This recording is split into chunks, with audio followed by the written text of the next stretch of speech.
नमस्कार, आप सुन रहे हैं हार्ट अटैकिंग हॉरर। आज आप सुनेंगे अगली कहानी जिसका नाम है अनहोनी।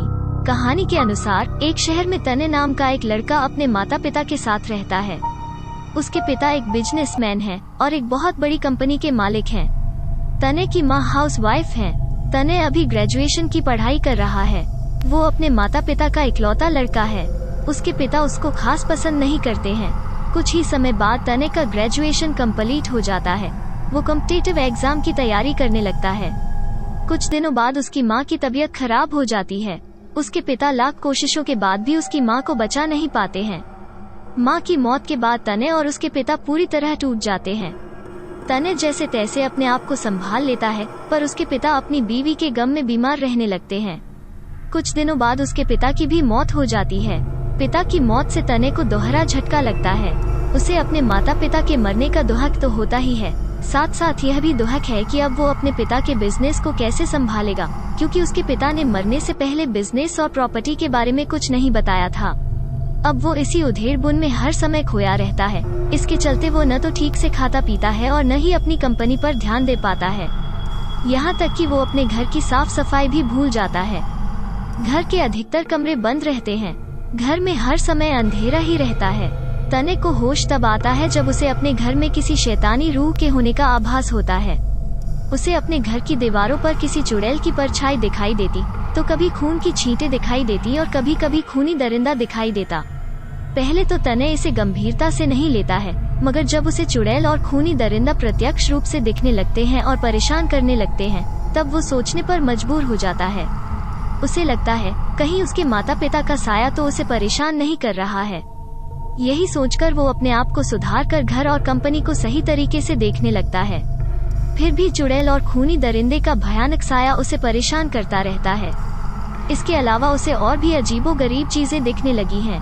कभी कोई सर कटी लाश घर में घूमती नजर आती, तो कभी दो कटे हुए कीले नाखूनों वाले हाथ किचन का सामान इधर उधर फेंकते नजर आते हैं। जब वो उन कटे हाथों को टोकता तो वे उसका गला दबाने लगते हैं। ये हाथ सुबह होते ही गायब हो जाते हैं। वो बहुत से मनोचिकित्सकों की मदद लेता है, मगर कोई भी उसे इस परेशानी से छुटकारा नहीं दिला पाता है। वो कुछ मौलवियों का सहारा लेने की कोशिश करता है, लेकिन वे भी उसकी सहायता करने में नाकाम होते हैं। थका हारा तने अपने घर के बाहर बैठा होता है कि तभी एक अघोरी उसके पास आता है। वो उसे मदद का आश्वासन देता है और घर के अंदर चला जाता है। तने भी उसके पीछे पीछे घर के अंदर चला जाता है। अघोरी पूरे घर का मुआयना करने के बाद घर से बाहर निकल जाता है। तने भी बाहर निकल आता है। अब अघोरी तने से कहता है कि उसे डरने की जरूरत नहीं है, उसे हिम्मत से काम लेना चाहिए, क्योंकि ये चुड़ैल और खूनी दरिंदे का साया एक छलावा है। सच्चाई तो यह है कि एक आत्मा उसकी मदद करना चाहती है, इसलिए वो आत्मा छलावा करके उसकी हिम्मत देखना चाहती है, जिसके बाद तने में आत्मा से बात करने की ताकत आ सके। इतना कहकर अघोरी बाबा चला जाता है। अब तने चुड़ैल और खूनी दरिंदे के सामने हिम्मत दिखाते हुए उनका सामना करने की कोशिश करता है।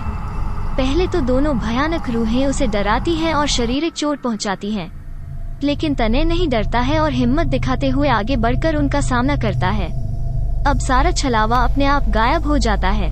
थोड़ी देर बाद तने को कमरे की दीवार पर एक आदमी की परछाई दिखाई देती है। परछाई दीवार पर लिखकर तने को समझाती है कि वो उसकी मदद करना चाहती है। तने भी दीवार पर लिखकर आत्मा से पूछता है, किस तरह की मदद? आत्मा पुनः लिखकर कहती है, घर, प्रॉपर्टी और कंपनी के कागजात संबंधी। तने दोबारा लिखता है, आप कौन हैं और यह सब कैसे जानते हैं? जवाब में आत्मा लिखती है, ये जानकर तुम क्या करोगे? उसके बाद आत्मा लिखित भाषा के माध्यम से ही घर और कंपनी की सारी जानकारी तने को दे देती है। उसके बाद वो आत्मा चली जाती है। अब तने आराम से अपने घर और कंपनी सही से संभालने लगता है। 10-15 दिनों तक सब कुछ नॉर्मल चलता है। एक दिन रात 1 बजे लड़ाई झगड़े की आवाज से तने की नींद टूटती है। वो अपने कमरे से बाहर आता है। वो देखता है उसके माँ बाप आपस में किसी बात को लेकर झगड़ रहे हैं।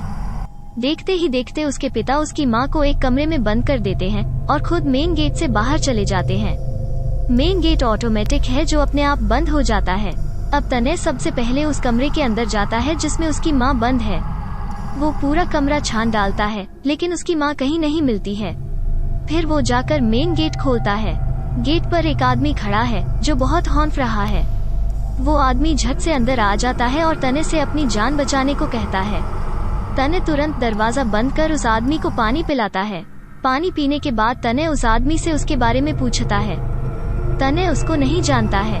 तने के पूछने पर वो आदमी अपने आप को तने का बाप बताता है। वो बहुत थक चुका है और पूरी बात कल सुबह बताएगा। इतना कहकर वो आदमी सो जाता है।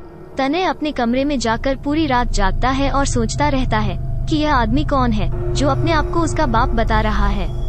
सुबह होते ही तने अपने कमरे से बाहर आता है तो देखता है कि रात वाले आदमी की खून से लथपथ लाश पड़ी है। वो कुछ समझे इससे पहले ही दरवाजा तोड़कर पुलिस वाले अंदर घुसते हैं।